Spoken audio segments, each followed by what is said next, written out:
বন্ধুরা, তো যারা চাকরির পরীক্ষার জন্য এনসিএল অ্যাপ্লাই করতে চায় বা কোনো অ্যাডমিশনের জন্য এনসিএল অ্যাপ্লাই করতে চায়, সেই ফ্রেশ অ্যাপ্লিকেশন এবং কেউ যদি নতুন সার্টিফিকেট করাতে চায় ওবিসি, তাহলে সেই ফ্রেশ অ্যাপ্লিকেশন স্টার্ট হয়ে গেছে।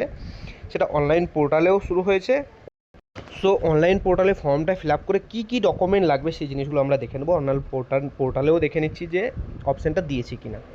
তো আমরা আগে আলোচনা করেছি যে ওবিসি এ বি বাদ দিয়ে এখন ওবিসি শুধু থাকবে, যে অনলি, আর 66টা যে সাবকাস্ট সেটাই এখন থাকবে।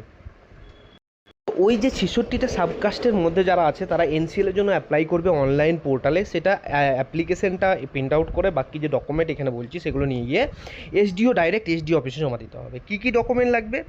অনলাইনে যে ফর্ম ফিল আপ করবে সেই ফর্ম ফিল আপটা, পিতা এবং মাতা দুজনেরই ইনকাম সার্টিফিকেট, যারা আইটিআর ভরে তাদের আইটিআর, বা ইনকাম সার্টিফিকেট যারা পঞ্চায়েতে থাকে, আইটিআর যারা না ভরে তারা পঞ্চায়েত থেকে ইনকাম সার্টিফিকেট নিয়ে সেটা বিডিওর কাছে ইনকাম সার্টিফিকেট বার করে সেটা পোর্টালে আপলোড করতে হবে।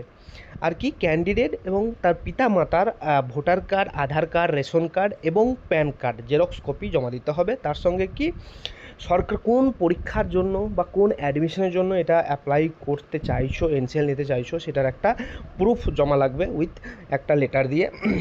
তার সঙ্গে কি, কোর্ট এফিডেভিট, একটা ফার্স্ট ক্লাস ম্যাজিস্ট্রেটের কাছে কোর্ট এফিডেভিট লিখতে হয়। এফিডেভিটে কী থাকবে? পিতামাতার যে ইনকামটা তুমি ওখানে দিয়েছো সেটার উল্লেখ থাকবে, প্যান কার্ড থাকবে, প্যান কার্ডের যে বিবরণ, প্যান কার্ড নাম্বারের বিবরণটা থাকবে, অ্যাপ্লিকেন্টের যে সাবকাস্ট সেটা ডিক্লারেশন উল্লেখ করতে হবে, সেটা করে একটা ফার্স্ট ক্লাস ম্যাজিস্ট্রেটের কাছে এফিডেভিট লাগবে। আর কি, যে ভোটার লিস্ট 2026-এর যে ভোটার লিস্ট, সেই ভোটার লিস্টের যে পেজে তোমার যে নামটা আছে সেটা তার সঙ্গে লাগবে, বা ভোটার স্লিপ জমা লাগবে। ঠিক আছে?